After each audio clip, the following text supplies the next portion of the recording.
Hey guys, Picture Contraptions here, and today I thought I would bring to your attention this little wobbler steam engine. My friend and I built this as a final project for our shop class, and the way it works is quite simple.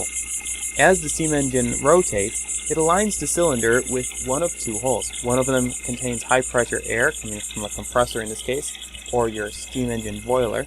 The other one just vents into the room, or an accumulator if it's an actual steam engine. So as the cylinder cycles up and down, on the power stroke, it's aligned with the pressure. On the non-power stroke, it's aligned with the vent hole. So very simple engine, built out of all aluminum, and I thought you guys would get a kick out of it, so that's why I'm posting it here on Patriot Contraptions. For more cool projects like this, please subscribe to my channel.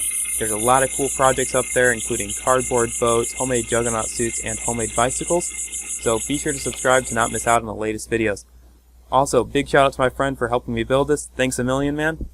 And to all the rest of you out there, hope you have a fantastic day and a fun time building. Patriot Contraptions, signing out.